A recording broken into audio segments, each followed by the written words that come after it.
Thank you so much. It's a pleasure to be here with this great group of people and all of you joining us as well.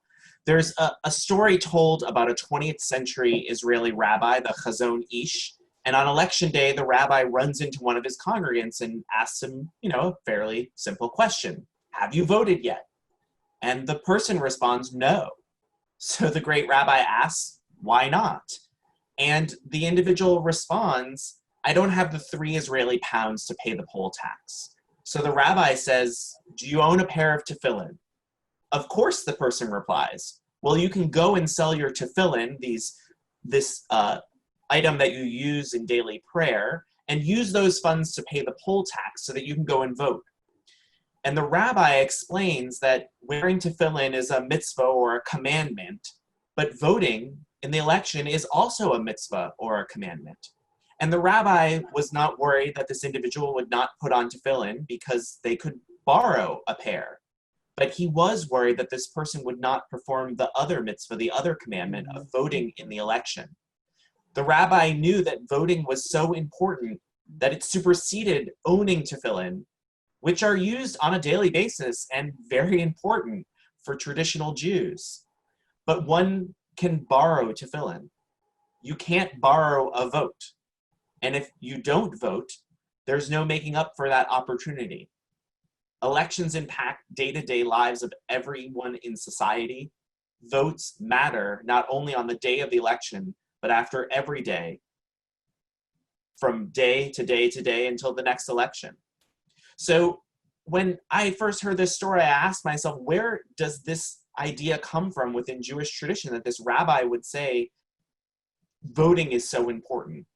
And at first glance, when you look at Judaism, you see, especially in the Bible, it's a theocracy. There's not a democracy there. There's priests, monarchy. Democracy is a much more recent thing. So I wondered where in our text, where in tradition would I find this? And looking in the book of Deuteronomy, we read, be over yourselves, the king that God elects for you. And later in the book of Samuel, we read that God chose the first Saul, and then the second king, David, was chosen by God, confirmed by all of Israel's elders. And then we get to the third king, his son Solomon, who was, of course, a descendant of David's, but all the people together ratified his ascent.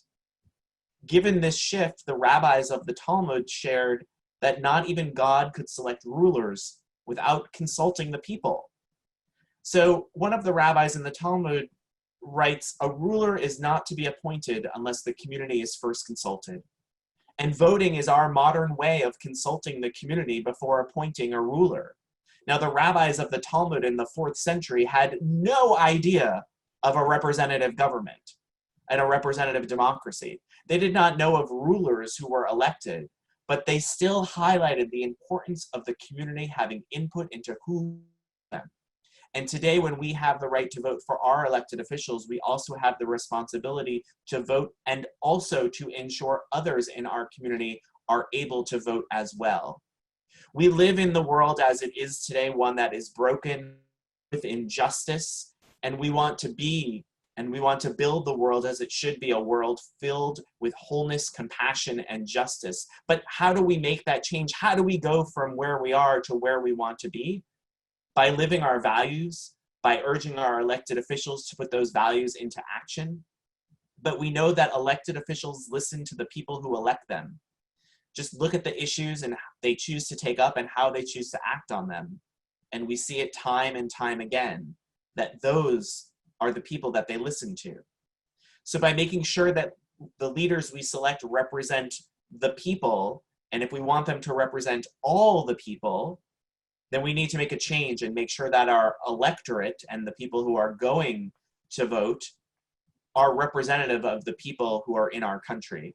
And that's why we call our campaign, our civic engagement campaign, Kol Kolot, which means every voice, every vote.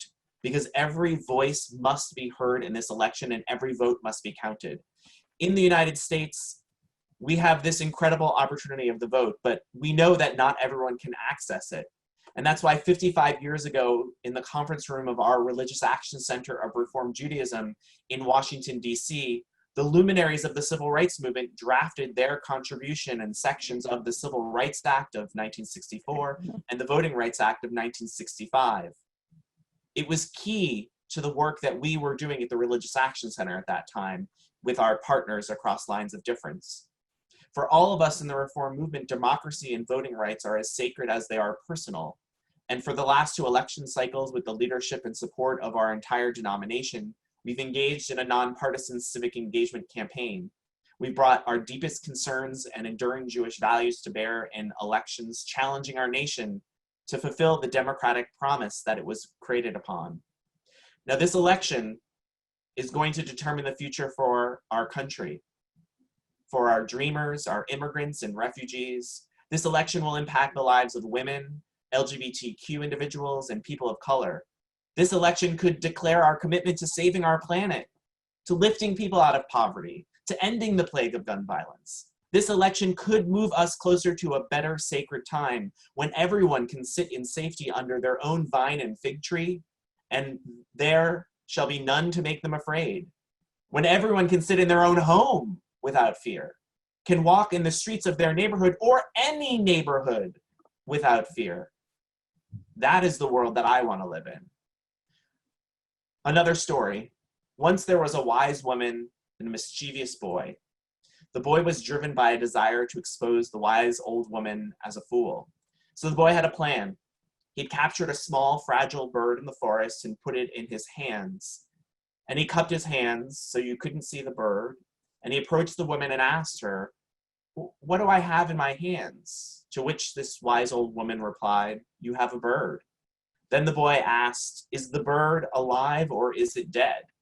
Now, if the woman replied that the bird was dead, the boy would open his hand, allow the bird to fly off back into the forest. And if the woman replied the bird was alive, the boy would crush the bird with his hands until the bird died. And then the boy would open his hands and say, "See, the bird is dead."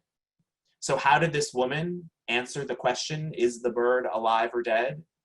She looked at the boy and replied, "The answer is in your hands. The future of our country is in our hands, and we must act to ensure that every voice is heard, that every vote matters and is counted in this election."